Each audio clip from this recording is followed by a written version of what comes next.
How would Sukuna fare against the adventuring parties from Critical Role?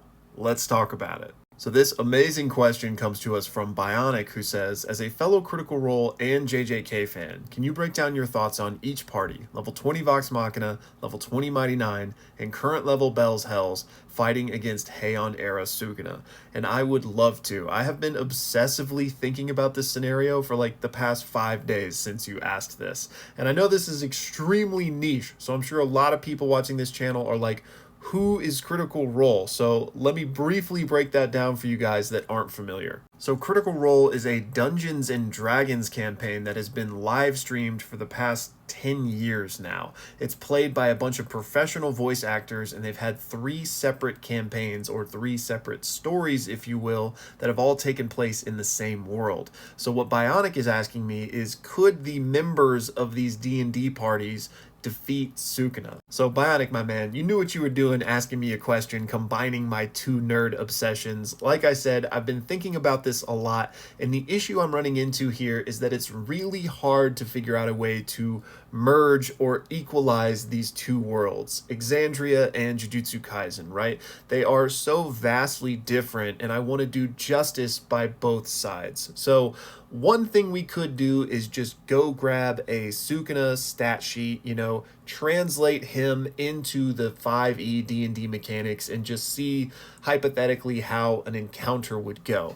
But I know that's not really what you asked me. Maybe it is what you meant, but you really were just wanting my thoughts on what would happen here. And I think if we do just try to straight translate Sukuna into D&D, some things get lost in translation, and he gets buffed in some ways, but debuffed in some ways. And there are a bunch of Sukuna stat sheets out there. I looked through a ton of them while I was researching this. And on top of that, special shout out to Turbo from the Discord, who custom created a brand new Sukuna stat sheet that is actually incredible. And it made me want to run a one-shot to go against this beast. And actually, let me just go ahead and show it. And I don't know how well this will come through on the video, but if you do want this, you can find it in the Discord. And again, shout out Turbo. This was an incredible job. But so again, for the purposes of this video, I'm not trying to hammer out a perfect Sukuna stat sheet. This is more so just a general kind of thought experiment and talking through how I think this fight would go.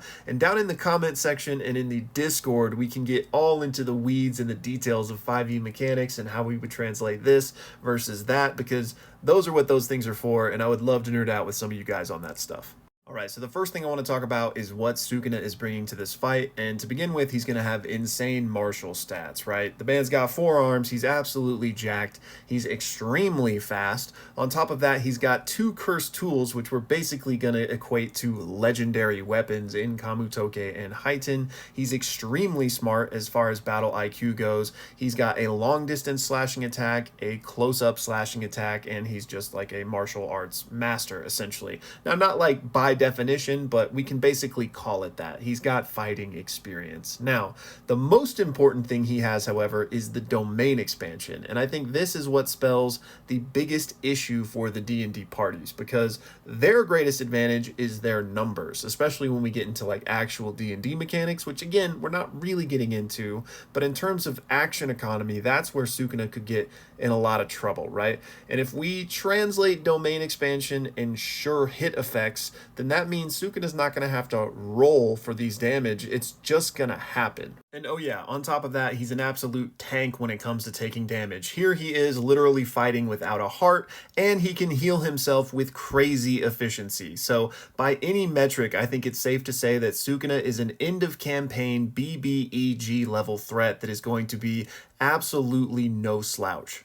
Now, as far as what the Critical Role folks are bringing to the table, well, it's a whole slew of things depending on who we're talking about, right? But in general, they've got the numbers, like I mentioned before. On top of that, they've got crazy abilities, insane, powerful magic items, and most importantly, in my opinion, spells. Sukuna is going to have a really tough time with these spells some of these people are going to be able to cast. Because again, I'm not giving Sukuna a 5e stat block, I'm just trying to map this out in my mind and give everybody what they actually bring to the table.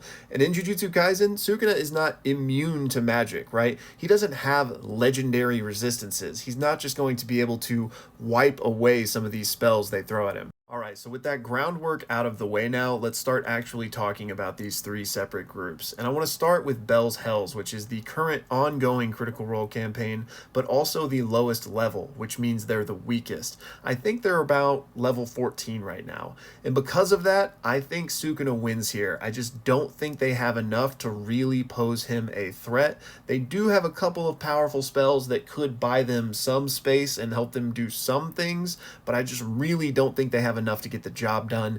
And again, when we throw in Sukuna's domain expansion and just the amount of health and healing he's going to be able to do, I don't think they have the sustain or the versatility to get it done. So I think Sukuna wipes Bell's Hells, unfortunately. They also are actually really lacking in the healing department. So again, if that domain goes up especially, they're going to have a really tough time. And then for the other two groups, Vox Machina and Mighty Nein, since Bionic said we are assuming they are all level 20, I'm going to kind of talk about them together because a lot of it goes hand in hand. Level 20 is the pinnacle of D&D, and those characters are capable of absurd things. Like I said, spell casting I think is where Sukuna really gets in trouble, but before we even talk about that, let's just talk about the sustained like melee physical damage that both of these parties are capable of. Up here we've got Vax, Percy, and Grog who are just going to be unleashing on Sukuna, and at the very least, Vax is going to be fast enough to do something. You could argue that maybe Grog wouldn't. Percy would probably be able to snipe from 4 blocks away, but this is the type of stuff we're going to get into the weeds on mechanics. But the point is they have insane sustained damage up here that would be able to chalk through Sukuna and his healing capability, in my opinion, while the others are doing everything they can to, keep him down, keep him tied up, or far worse with some of these spells, but we'll get to that in a second. So similarly down here, I think Bo and Yasha are going to be the biggest problem in terms of the physical sustained damage.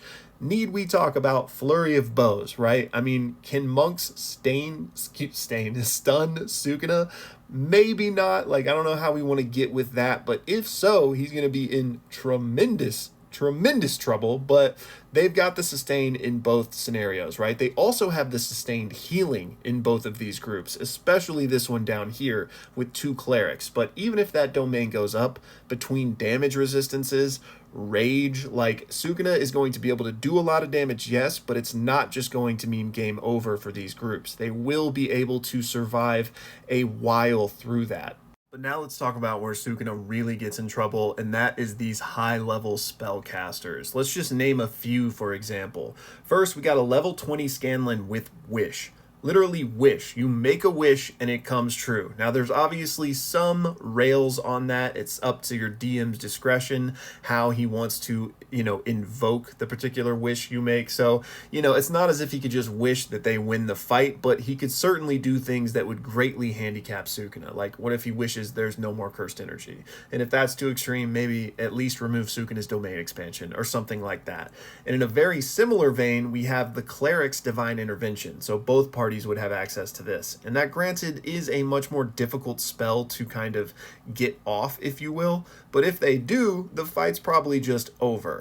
Then we have things like Keyleth casting Feeble Mind, right? If you Feeble Mind Sukuna, he loses all of his intelligence, basically. Won't be able to cast spells anymore, which means he probably can't do the domain expansion. He's probably going to be dead to rights if that spell goes off.